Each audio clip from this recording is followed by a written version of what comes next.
Sherlock Holmes കഥകൾ 3 Gary ഡബ്ബുമാർ. സാധാരണയായി രാവിലെ എഴുന്നേക്കാൾ വൈകിയാണ് ഹോംസ് ഉറക്കമുണരുക. എന്നാൽ പതിവിന് വിപരീതമായി ഞാൻ എഴുന്നേറ്റ് വരുമ്പോൾ തന്നെ അദ്ദേഹം എന്തോ കടലാസ് വായിച്ചു കൊണ്ടിരിക്കുന്നു. എന്നെ കണ്ടതും ഹോംസ് ചോദിച്ചു, മിസ്റ്റർ വാട്സൺ, താങ്കൾക്ക് പെട്ടെന്ന് കുറച്ച് പണം ഉണ്ടാക്കാനുള്ളൊരു വഴി ഞാൻ പറഞ്ഞു തരട്ടെ. ഞാൻ അമ്പരന്ന് നിൽക്കെ ഹോംസ് തുടർന്നു, താങ്കൾക്ക് ഗാരി ഡബ് എന്ന പേരുള്ള ആരെങ്കിലും ഓർമ്മ വരുന്നുണ്ടോ? എന്നാൽ താങ്കൾ രക്ഷപ്പെട്ടു. ഒരു ഗാരി ഡബിനെ കണ്ടുപിടിച്ചാൽ താങ്കൾക്ക് പണക്കാരനാകാം.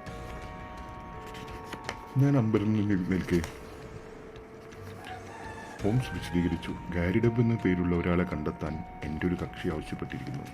ഞാൻ വേഗം ചെന്ന് ടെലിഫോൺ ഡയറക്ടറി എടുത്ത് മറിച്ചു നോക്കി. അതിൽ ഗാരി ഡബ് എന്ന പേരുള്ള ഒരാളുണ്ടായിരുന്നു. Gary Dubb N 136 Little Rider Street. ഞാൻ ഉടനെ അത് ഹോംസിനെ കാണിച്ചു കൊടുത്തു. നിരാശയായിരുന്നു ഫലം.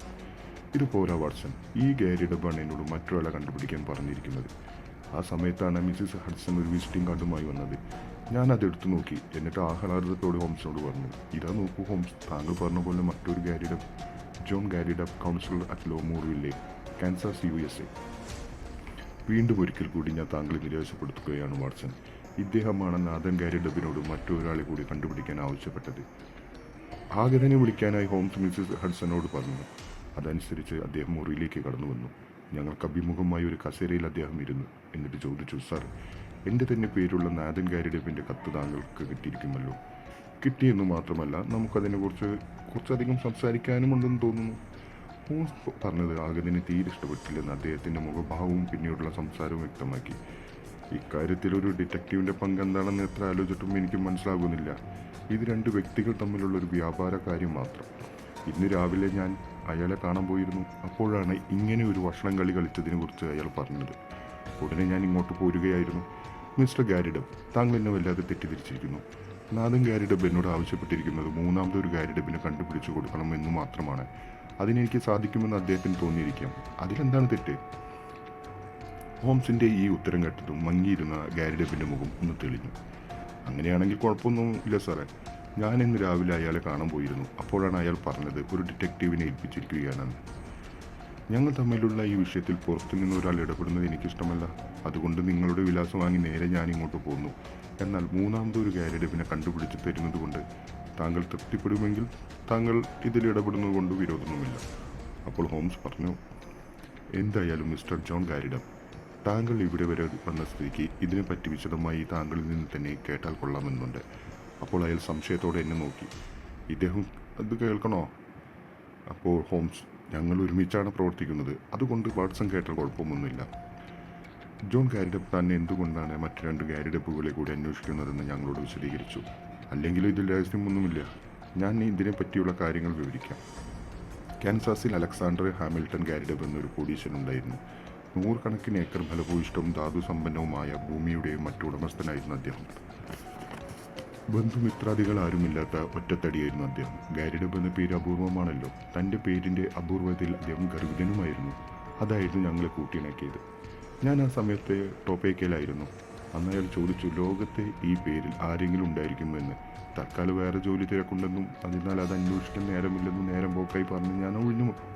ഈ സംഭവത്തിന് ശേഷം 1 വർഷത്തിനകം അയാൾ മരിച്ചു. അപ്പോഴാണ് ലോകത്തെ ഈ പേരിൽ ആരെങ്കിലും ഉണ്ടായിരിക്കുമെന്ന് അദ്ദേഹം ചോദിച്ചതിൻ്റെ പൊരുൾ എനിക്ക് മനസ്സിലായത്. അത്യപൂർവമായൊരു വിൽപത്രമാണ് അദ്ദേഹം തയ്യാറാക്കി വെച്ചിരിക്കുന്നത്. അതുപ്രകാരം അദ്ദേഹത്തിൻ്റെ സ്വത്തുക്കൾ 3ആയി ഭാഗിച്ചിരിക്കുന്നു. അതിലൊരു ഭാഗം എനിക്ക് അവകാശപ്പെട്ടതായിരുന്നു. പക്ഷേ എനിക്കത് കിട്ടണമെങ്കിൽ ഞാൻ 2 ഗാരി ഡബ്ബുകളെ കൂടി കണ്ടുപിടിക്കണമായിരുന്നു. ശേഷിച്ച 2 ഭാഗം അവർക്ക് കിട്ടുകയും ചെയ്യും. 3 ഗാരി ഡബ്ബുകളിൽ ഇല്ലെങ്കിൽ ഒരാൾക്ക് $5 ലക്ഷം വീതം കിട്ടും. അല്ലെങ്കിൽ ആർക്കും അതിൽ തൊടാൻ പോലും ആവില്ല. അത് വിട്ടുകളയാൻ എനിക്ക് മനസ്സ് വന്നില്ല. ഞാൻ അമേരിക്ക മുഴുവൻ മഷിയിട്ട് നോക്കി. ഒരു ഫലവും ഉണ്ടായില്ല. അങ്ങനെയാണ് ഞാൻ ഇംഗ്ലണ്ടിലെത്തിയത്. ലണ്ടൻ ടെലിഫോൺ ഡയറക്ടറിയിൽ നിന്ന് ഒരാളെ കിട്ടി. അയാൾക്ക് ബന്ധുക്കളായി സ്ത്രീകൾ മാത്രമേ ഉള്ളൂ. 3 പ്രായപൂർത്തിയായ പുരുഷന്മാർക്ക് പ്രകാരം സ്വത്ത് കിട്ടുകയുള്ളൂ. ഇനി ഒരാളെ കൂടി കണ്ടെത്തണം. താങ്കൾക്ക് അതിന് സാധിച്ചാൽ എന്ത് ഫീസ് വേണമെങ്കിലും ഞാൻ തരാം എന്ന് പറഞ്ഞ് ജോൺ ഗാരി ഡബ് തൻ്റെ വിവരണം അവസാനിപ്പിച്ചു. താങ്കൾക്ക് പത്രത്തിലൊരു പരസ്യം കൊടുത്ത് നോക്കാമായിരുന്നില്ലേ? ഹോംസ് ചോദിച്ചു. ഞാൻ അതും ചെയ്തു നോക്കി. ഒരു മറുപടിയും കിട്ടിയില്ല. താങ്കൾ ടോപ്പക്കയിൽ നിന്നാണ് വരുന്നതെന്ന് പറഞ്ഞുവല്ലോ. അവിടെ എനിക്ക് പരിചയക്കാരനുണ്ടായിരുന്നു, ഡോക്ടർ ലൈസാൻഡർ സ്റ്റാർ. അദ്ദേഹം അവിടുത്തെ മേയറായിരുന്നു. അദ്ദേഹം ഇപ്പോഴില്ല, മരിച്ചുപോയി. എത്ര നല്ല മനുഷ്യനായിരുന്നു അദ്ദേഹം. അദ്ദേഹത്തെപ്പറ്റി ഞങ്ങൾ എപ്പോഴും പറയാറുണ്ട്. ഈ കാര്യത്തിലെ പുരോഗതി നമുക്ക് പരസ്പരം ചർച്ച ചെയ്യണം എന്നുകൂടി കൂട്ടിച്ചേർത്തിട്ട് ജോൺ ഗാരി ഡബ് വിട പറഞ്ഞു. അദ്ദേഹം പോയപ്പോൾ ഹോംസ് എന്നോട് പറഞ്ഞു, വാട്സൺ, ജോൺ ഗാരി ഡെപ്പ് പറഞ്ഞതെല്ലാം ഒന്നിനൊന്ന് കല്ലുവെച്ചെന്നമായിരുന്നു. ടോപ്പക്കയിലെ സ്റ്റാറിനെ എനിക്കറിയില്ല, അങ്ങനെ ഒരു മേയറുമില്ല. അയാൾ പറഞ്ഞത് ഗാരി ഡെപ്പിനെ തേടി അടുത്തിടെ ലണ്ടനിൽ വന്നുവെന്നാണ്. അയാൾ കുറഞ്ഞത് കഴിഞ്ഞ ഒരു വർഷമായി ഇംഗ്ലണ്ടിൽ കഴിയുന്നുവെന്ന് അയാളുടെ വേഷഭൂഷാദികൾ വെളിപ്പെടുത്തുന്നു. മാത്രമല്ല, പത്രത്തിൽ ഇത്ര വ്യത്യസ്തമായൊരു പരസ്യം വന്നാൽ അത് ഞാൻ കാണാതിരിക്കില്ലെന്ന് താങ്കൾക്കറിയാമല്ലോ. ഇതിന് പിന്നിൽ വലിയ എന്തോ തട്ടിപ്പുണ്ടെന്ന് തീർച്ച. എന്തായാലും നാഥൻ ഗാരി ഡെപ്പിനൊന്ന് വിളിക്കൂ വാട്സൺ. അയാളും ഇതിൽ പങ്കുകാരനാണെന്ന് അറിയാമല്ലോ. അങ്ങനെ ഞങ്ങൾ നാഥൻ ഗാരി ഡെപ്പിന് ഫോൺ ചെയ്തു. അയാൾക്ക് 4-5 ദിവസത്തെ പരിചയമേ അമേരിക്കൻ ഗാരി ഡെപ്പുമായി ഉണ്ടായിരുന്നുള്ളൂ. വൈകിട്ട് 6 മണിക്ക് നാഥൻ ഗാരി ഡെപ്പിനെ കാണാൻ വരുന്നുണ്ടെന്നും ആ വിവരം ജോൺ ഗാരി ഡെപ്പിനോട് പറയരുതെന്നും ഹോംസ് പറഞ്ഞു. ഞങ്ങൾ വൈകിട്ട് ലിറ്റിൽ റൈറ്റർ സ്ട്രീറ്റിലുള്ള നാഥൻ ഗാരി ഡെപ്പിൻ്റെ വീട്ടിലേക്ക് പുറപ്പെട്ടു. ഒരു പുരാതനമായ ഗൃഹമായിരുന്നു അയാളുടേത്. വീടിന് മുൻവശത്ത് പഴയ ഓട്ടു പ്ലേറ്റിൽ അദ്ദേഹത്തിൻ്റെ വിചിത്രമായ പേര് കൊത്തിവെച്ചിരിക്കുന്നു. അത് കണ്ട ഹോംസ് പറഞ്ഞു, ഇദ്ദേഹത്തിൻ്റെ പേര് യഥാർത്ഥമാണെന്ന് തോന്നുന്നു വാട്സൺ. വീടിനെ പോലെ നെയിം പ്ലേറ്റിനെ പോലെയുള്ള ഒരു വ്യക്തിയായിരുന്നു ഞങ്ങളെ സ്വാഗതം ചെയ്തത്. 60 വയസ്സിലധികം പ്രായം തോന്നിക്കുന്ന ഒരാളായിരുന്നു നാഥൻ ഗാരി ഡെപ്പ്. മെലിഞ്ഞ ദേഹമെല്ലാം ചുക്കിച്ചുളിഞ്ഞ കഷണ്ടിയുള്ള ഒരാൾ.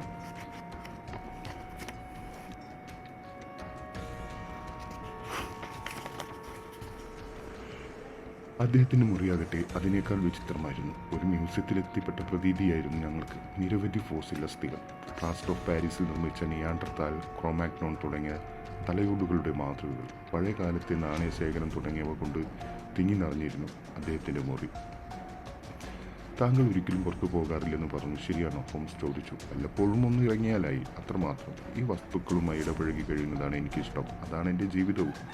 ഞങ്ങളുടെ ഇന്നത്തെ കൂടിക്കാഴ്ചയെക്കുറിച്ച് ആ അമേരിക്കൻ വക്കീൽ എന്തെങ്കിലും പറഞ്ഞോ? അയാൾ നേരെ എൻ്റെ അടുത്തേക്കാണ് വന്നത്. അയാൾ ദേഷ്യപ്പെട്ടോ? ഹോംസ് ചോദിച്ചു. ആദ്യം കുറച്ച് ശോഭിച്ചാണ് സംസാരിച്ചു, പിന്നെ മയത്തിലായി. അമേരിക്കയിലെ സ്ഥലം താങ്കൾക്ക് കിട്ടുകയാണെങ്കിൽ താങ്കൾ അങ്ങോട്ട് താമസം മാറ്റുമോ? ഒരിക്കലുമില്ല. അയാളുടെ അവകാശം സ്ഥാപിച്ച് കിട്ടിയാൽ എൻ്റെ ഭാഗം വിലക്ക് മേടിച്ചു കൊള്ളാമെന്ന് അയാൾ പറഞ്ഞു. ആ തുക കൊണ്ട് കുറേ കൂടി വസ്തുക്കൾ ശേഖരിച്ച് എനിക്ക് ഇതൊരു ദേശീയ മ്യൂസിയം ആക്കണമെന്നാണ് ആഗ്രഹം. താങ്കളുടെ ശേഖരത്തിൽ വളരെ വിലപിടിപ്പുള്ളതായി എന്തെങ്കിലും ഉണ്ടോ? അങ്ങനെ കാര്യമായി ഒന്നുമില്ല, നാഥൻ ഗാരി ഡെപ്പ് പറഞ്ഞു. ഹോംസിന് തൻ്റെ ചോദ്യങ്ങൾ പൂർത്തിയാക്കാനോ മുമ്പ് വാതിൽ ശക്തമായി മുട്ടുകെട്ടു. നാഥൻ ഗാരി ഡെപ്പ് പോയി വാതിൽ തുറന്നു. ഉടനെ അമേരിക്കൻ ഗാരി ഡെപ്പ് ഉത്സാഹത്തോടെ മുറിയിലേക്ക് കടന്നു വന്നു. അയാൾ തൻ്റെ തലയ്ക്കുമീതെ ഒരു പ്രാദേശിക ദിനപത്രം ഉയർത്തിപ്പിടിച്ചിരിക്കുന്നു. താങ്കൾ ധനികനായിരിക്കുന്നു നാഥൻ ഗാരി ഡെപ്പ്. നമ്മൾ രക്ഷപ്പെട്ടു. ഈ പരസ്യമൊന്ന് നോക്കൂ എന്ന് പറഞ്ഞ് അയാൾ പത്രം നാഥൻ ഗാരി ഡെപ്പിൻ്റെ കയ്യിൽ കൊടുത്തു.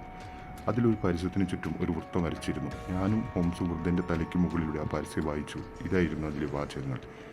എല്ലാത്തരം കൃഷി ഉപകരണങ്ങളുടെയും നിർമ്മാതാവ്, ബൈൻഡറുകൾ, കട്ടുടയ്ക്കുന്ന ഉപകരണം, തുരക്കുന്ന യന്ത്രം, കർഷക വണ്ടികൾ, കൈക്കലപ്പലകൾ, ബക്ക് ബോർഡുകൾ തുടങ്ങി എല്ലാം ബന്ധപ്പെടുക Howard Gary Depp, Rose Venal Building, Aston. അങ്ങനെ നമ്മൾ മൂന്നാമത്തെ ഗാരി ഡെപ്പിനെ കണ്ടെത്തിയിരിക്കുന്നു. നാളെ വൈകുന്നേരം 4 മണിക്ക് താങ്കൾ അദ്ദേഹത്തെ ചെന്ന് കാണുമെന്ന് കത്തയച്ചിട്ടുണ്ട്. ഞാൻ തന്നെ പോകണോ? എന്തു തന്നെയായാലും ഞാനൊരു പുറം രാജ്യക്കാരനല്ലേ, താങ്കളോ എവിടുത്തുകാരനോ. അതിനാൽ താങ്കൾ തന്നെ പോകണം, അല്ലേ ഹോംസ്? അങ്ങോട്ട് പോയി വരണമെങ്കിൽ കുറഞ്ഞത് 100 മൈലെങ്കിലും യാത്ര ചെയ്യണം. ഞാൻ കഴിഞ്ഞ കുറേ വർഷങ്ങളിൽ പോലും ഇത്ര ദൂരെ യാത്ര ചെയ്തിട്ടില്ല, നാഥൻ ഗാരി ഡെപ്പ് പറഞ്ഞു. ഞാൻ ഈ ഒരു കാര്യത്തിനാണ് അമേരിക്കയിൽ നിന്നും ഇത്ര ദൂരെ വന്നത്. അത്രയൊന്നുമില്ലല്ലോ 100 മൈൽ യാത്ര. ഞാനും അതിനോട് യോജിക്കുന്നു. ഹോംസും അമേരിക്കക്കാരൻ്റെ പക്ഷം ചേർന്നു. അങ്ങനെ ഗത്യന്തരമില്ലാതെ നാഥൻ ഗാരി ഡെപ്പ് ആസ്റ്റണിലേക്ക് പോകാമെന്നേറ്റു. അമേരിക്കൻ ഗാരി ഡെപ്പ് യാത്രയാവുകയും ചെയ്തു. താങ്കൾ ശേഖരിച്ചിരിക്കുന്ന വസ്തുക്കളൊക്കെ എനിക്ക് കണ്ടാൽ കൊള്ളാമെന്നുണ്ട്. പറ്റിയാൽ നാളെ തന്നെ ഞാൻ വരും, ഹോംസ് പറഞ്ഞു. അപ്പോൾ എപ്പോൾ വേണമെങ്കിലും വന്നോളൂ. ഞാനില്ലെങ്കിലും കുഴപ്പമൊന്നുമില്ല. വീട് സൂക്ഷിപ്പുകാരുടെ കയ്യിൽ താക്കോലുണ്ട്. താങ്കൾ വരുമെന്ന് ഞാൻ പറഞ്ഞു വയ്ക്കാം. താങ്കൾ ഈ വീട് ആരിൽ നിന്നാണ് വാങ്ങിയത്? യാത്ര പറഞ്ഞെടുക്കുമ്പോൾ ഹോംസ് ചോദിച്ചു. ആ വീട് വിറ്റ ബ്രോക്കറുടെ മേൽവിലാസം വാങ്ങി. എന്നിട്ട് ഞങ്ങൾ യാത്ര പറഞ്ഞിറങ്ങി. മുറിയിലെത്തിയ ശേഷം ഞങ്ങൾ ഗാരി ഡെപ്പ് കേസ് ഒന്ന് വിശകലനം ചെയ്തു നോക്കി. താങ്കൾ ഇതിനെക്കുറിച്ച് നിഗമനത്തിലെത്തിയിരിക്കും, അല്ലേ വാട്സൺ? ഹോംസ് ചോദിച്ചു. എനിക്കൊരു എത്തും പിടി കിട്ടുന്നില്ല മിസ്റ്റർ ഹോംസ്. ആ പരസ്യത്തിൽ വ്യത്യസ്തമായ എന്തെങ്കിലും താങ്കളുടെ ശ്രദ്ധയിൽ പെടേണ്ടതാണല്ലോ. ഹാൻഡ് പോളോസ് എന്നാണ് അതിൻ്റെ എഴുതിയിരിക്കുന്നത്. പ്ലഗ് എന്നാണ് ശരിക്കും വേണ്ടത്, ഞാൻ പറഞ്ഞു. നിങ്ങൾ മെച്ചപ്പെട്ടു വരുന്നു വാട്സൺ, ഹോംസ് പറഞ്ഞു. അമേരിക്കയിലെ പ്ലോ നല്ല ഇംഗ്ലീഷ് ആണെങ്കിലും ഇവിടെ അത് തെറ്റ് തന്നെയാണ്. അതിൻ്റെ അർത്ഥം ആ പരസ്യം അമേരിക്കൻ ഗാരി ഡെപ്പ് കൊടുത്തതാണെന്ന്. അതിനൊരു കാരണം ഞാൻ കാണുന്നത് അയാൾക്ക് ആ കിഴവിനെ കുറച്ച് സമയത്തേക്കെങ്കിലും അവിടുന്ന് അകറ്റി നിർത്താൻ ആഗ്രഹമുണ്ടെന്നാണ്. അതെന്തിനാണെന്ന് ആളറിയാം. ഹോംസ് രാവിലെ തന്നെ പുറത്തേക്ക് പോയി. ഉച്ചയുടെ സമയത്താണ് അദ്ദേഹം തിരിച്ചു വന്നത്. എന്തൊക്കെയോ ചില വിവരങ്ങളുമായാണ് അദ്ദേഹം വരുന്നത് നമുക്കും വിളിച്ചറിയിച്ചു. കാര്യങ്ങൾ നമ്മൾ വിചാരിച്ചതിലും ഒരു പിടി ഗൗരവതരമാണ് വാട്സൺ. ഞാനിന്ന് രാവിലെ സ്കോട്ട്ലൻഡ് യാർഡിൽ പോയിരുന്നു. അവിടെ നിന്ന് എന്തെങ്കിലും വിവരം കിട്ടുമെന്ന് മനസ്സ് പറഞ്ഞു. അവിടെ കുറ്റവാളികളുടെ ചിത്രങ്ങൾക്കിടയിൽ നിന്നും ഞാൻ ഒരാളെ കണ്ടുപിടിച്ചു. കൊലയാളി ഇവാൻസ്. മറ്റൊരു പേരിൽ അയാളെ താങ്കൾ അറിയും വാട്സൺ. അമേരിക്കൻ വക്കീലായ ജോൺ ഗാരി ഡബ്. അക്ഷരാർത്ഥത്തിൽ ഞാൻ ഞെട്ടി. ഹോംസ് തുടർന്നു. ഞാൻ നാഥൻ ഗാരി ഡബ്ബുമായി വീട് വിറ്റ ബ്രോക്കറെ കാണാനും പോയിരുന്നു. നാഥൻ ഗാരി ഡബ്ബ് വീട്ടിൽ താമസമാക്കിയിട്ട് 5 വർഷമായെന്ന് പറയുന്നത് ശരിയാണ്. അതിനു മുമ്പ് അവിടെ താമസിച്ചിരുന്നത് വാൾഡ്രൻ എന്നു പേരായ ഒരാളാണ്. 1 വർഷത്തോളം അവിടെ താമസിച്ച അയാൾ പെട്ടെന്ന് കാണാതാവുകയായിരുന്നു. അതും നമ്മുടെ കേസുമായി എന്തു ബന്ധം? ഞാൻ ഇടയ്ക്ക് കയറി ചോദിച്ചു. ഇടയ്ക്ക് കയറിലെ വാട്സൺ, ബന്ധമുണ്ട്. നമ്മുടെ അമേരിക്കൻ ഗാരി ഡബ്ബ് എന്ന ഇവാൻസ് ഒരു കൊലക്കേസിൽ ഇത്രയും കാലം ജയിലായിരുന്നു. വാട്ടർലൂ റോഡിലെ ഒരു നൈറ്റ് ക്ലബ്ബിൽ വെച്ച് അയാൾ വെടിവെച്ച് കൊന്നതിന്. മരിച്ചയാൾ മറ്റൊരു അമേരിക്കക്കാരനായ റോജർ പ്രിസ്കോട്ടാണെന്ന് തിരിച്ചറിഞ്ഞു. കള്ളനോട്ടടിയായിരുന്നു അത്ര അയാളുടെ തൊഴിൽ. ഇനിയാണ് ഏറ്റവും പ്രധാനപ്പെട്ട കാര്യം. വീട് ബ്രോക്കറുടെയും സ്കോട്ട്ലൻഡ് യാർഡ് പോലീസിൻ്റെയും അടയാളങ്ങളനുസരിച്ച് വാൾഡ്രനും പ്രിസ്കോട്ടും ഒരാൾ തന്നെയാണ്. ഇത്രയും മനസ്സിലായി എന്നും ഞാൻ പറഞ്ഞു. എന്നാൽ അയാൾ നാഥൻ ഗാരി ഡബ്ബിനെ അവിടെ നിന്ന് പറഞ്ഞയക്കാൻ ശ്രമിച്ചത് എന്തിനായിരിക്കും? അതറിയാനല്ലേ നാം അങ്ങോട്ട് പോകുന്നത് എന്ന് ഹോംസ് മറുപടിയും പറഞ്ഞു. ഉച്ചഭക്ഷണം കഴിഞ്ഞത് ഞങ്ങൾ നാഥൻ ഗാരി ഡബ്ബിൻ്റെ വീട്ടിലേക്ക് പുറപ്പെട്ടു. ഞങ്ങൾ 2 പേരുടെയും കയ്യിൽ റിവോൾവർ കരുതിയിരുന്നു. കൊലയാളി ഇവാൻസ് അയാളുടെ വിളിപ്പേര് പോലെ പ്രവർത്തിക്കുക കൂടി ചെയ്താലോ? വൈകുന്നേരം 4 മണിക്ക് തന്നെ ഞങ്ങൾ നാഥൻ ഗാരി ഡബ്ബിൻ്റെ വസതിയിലെത്തി. അദ്ദേഹം 2 മണിക്ക് തന്നെ ഹൊവാർഡ് ഗാരി ഡബ്ബിനെ തേടിപ്പോയിരുന്നു. വീടിൻ്റെ താക്കോൽ ഞങ്ങൾ ഏൽപ്പിച്ച് വീടിൻ്റെ മേൽനോട്ടക്കാരി അവരുടെ വീട്ടിലേക്ക് മടങ്ങി. വീടിനൊരു സ്പ്രിംഗ് താഴാണ് ഉണ്ടായിരുന്നത്. ഞങ്ങൾ അകത്ത് കടന്ന ശേഷം പുറത്തേക്ക് കൈയിട്ട് കതക് പൂട്ടി. എന്നിട്ട് മുറിയുടെ ഇരുട്ടുള്ള ഒരു മൂലയിൽ നിലയുറപ്പിച്ചു. അപ്പോൾ പതിഞ്ഞ ശബ്ദത്തിൽ ഹോംസ് പറഞ്ഞു, ഈ ഗാരി ഡബ്ബ് സൂത്രം കിഴവിനെ ഇവിടെ നിന്നും അകറ്റി നിർത്താൻ ഒരു തന്ത്രം മാത്രമായിരുന്നെന്ന് ആദ്യമേ തന്നെ എനിക്ക് മനസ്സിലായിരുന്നു. പക്ഷേ ഒരിടത്ത് എനിക്ക് തെറ്റുപറ്റി. ആദ്യം ഞാൻ കരുതിയത് അത് വൃദ്ധൻ്റെ ശേഖരത്തിലെ എന്തെങ്കിലും വിലപിടിച്ചുള്ള വസ്തു മോഷ്ടിക്കാനാണെന്ന്. എന്നാൽ ഇപ്പോഴെനിക്ക് തോന്നുന്നു പ്രെസ്കോട്ടുമായി ബന്ധമുള്ള എന്തോ ഒന്നിലാണ് ഇവൻ നോട്ടമിട്ടിട്ടുള്ളതെന്നാണ്. എന്തായിരിക്കും അത്? ഞാൻ ചോദിച്ചു. ക്ഷമിക്കൂ വാട്സൺ, അല്പസമയം കൂടി, അതായിരുന്നു ഹോംസിൻ്റെ മറുപടി. പിന്നെ ഞങ്ങളൊന്നും സംസാരിച്ചില്ല. ഏകദേശം 1 മണിക്കൂറായി കാണും. പുറത്ത് താഴിൽ ചാവി തിരിയുന്ന ശബ്ദം കേട്ടു. ഞങ്ങളൊന്നുകൂടി ഇരുട്ടിലേക്ക് മാറി. എൻജിൻ തയ്യാറായി നിന്നു. അമേരിക്കൻ ഗാരി ഡബ്ബ് എന്ന ഇവാൻസ് മുറിക്കകത്തേക്ക് കയറി വന്നു. തൻ്റെ ദൗത്യത്തെക്കുറിച്ച് പൂർണ്ണമായി ബോധ്യമുള്ളതുപോലെ അയാൾ മുറിയുടെ നടുക്കെത്തി. അവിടെ കടന്നിരുന്ന മേശ ഒരു വശത്തേക്ക് തള്ളി മാറ്റി. അവിടെ ഉണ്ടായിരുന്ന പരവതാനി അയാൾ ചുരുട്ടി ഒരു വശത്തേക്കിട്ടു. അതിനുശേഷം കയ്യിലുണ്ടായിരുന്ന ഒരു ഉപകരണം കൊണ്ട് തറയിൽ പണിയെടുക്കാൻ തുടങ്ങി. അല്പസമയത്തിനുള്ളിൽ അയാൾ നിലത്തു നിന്ന് ഒരു ചതുരപ്പാടി അടർത്തിയെടുത്തു. ഒരു നിലവറയിലേക്കുള്ള വഴിയായിരുന്നത്. അയാൾ ആ മെഴുകുതിരി കത്തിച്ച നിലവറയുടെ ഉള്ളിലേക്ക് ഇറങ്ങി. ഞങ്ങൾ വളരെ സൂക്ഷിച്ച് നിലവറയുടെ അടുത്തേക്ക് നീങ്ങി. ഞങ്ങൾ 2 പേരും കയ്യിൽ റിവോൾവർ നീട്ടി പിടിച്ചിട്ടുണ്ടായിരുന്നു. വളരെ ശ്രദ്ധിച്ചാണ് ഞങ്ങൾ നടന്നതെങ്കിലും പഴയ തറയായതുകൊണ്ട് ഒരു കിരികിരി ശബ്ദം അയാൾ കേട്ടിരിക്കണം. ഞങ്ങൾ നിലവറയ്ക്ക് സമീപം എത്തിയതും ഇവാൻസിൻ്റെ തല മുകളിലേക്ക് പൊങ്ങി വന്നു. അമ്പരപ്പും ദേഷ്യവും എല്ലാം മുഖത്ത് മാറി മാറി തെളിഞ്ഞിരുന്നു. 2 കൈത്തോക്കുകൾ തൻ്റെ തലയ്ക്ക് മീതെ ചൂണ്ടപ്പെട്ടിട്ടുണ്ടെന്ന് മനസ്സിലാക്കി അയാൾ ഏതാണ്ട് കീഴടങ്ങിയ പോലെ തോന്നി. ഒരു വിട്ടിച്ചിരിയുടെ അയാൾ പറഞ്ഞു, കൊള്ളാം ഹോംസ്, ഞാൻ താങ്കളുടെ മുന്നിൽ തോൽവി സമ്മതിച്ചിരിക്കുന്നു. ഞാൻ മനസ്സിൽ കണ്ട് താങ്കൾ മരത്തിൽ കണ്ടു. ഇത് പറഞ്ഞിട്ട് അയാൾ മിന്നൽ വേഗത്തിൽ ഒരു തോക്ക് പോക്കറ്റിൽ നിന്ന് വലിച്ചെടുത്ത് വെടിവെച്ചു. ഉടൻ തന്നെ ഞങ്ങൾ ഒഴിഞ്ഞു മാറിയെങ്കിലും എൻ്റെ തുടയിൽ ഉരസിയാണ് വെടിയുണ്ട് കടന്നുപോയത്. ഒരു നിമിഷാർത്ഥത്തിൽ ഹോംസ് തൻ്റെ തോക്ക് കൊണ്ട് അയാളുടെ തലയിൽ അടിച്ചു. അയാൾ നിലത്ത് വീണു. അയാളുടെ തോക്ക് ഹോംസ് എടുത്തു മാറ്റി. അയാളുടെ പക്കൽ വേറെ ആയുധങ്ങളൊന്നും ഇല്ലെന്ന് ഉറപ്പുവരുത്തിയ ശേഷം ഹോംസ് തൻ്റെ അടുത്തെത്തി.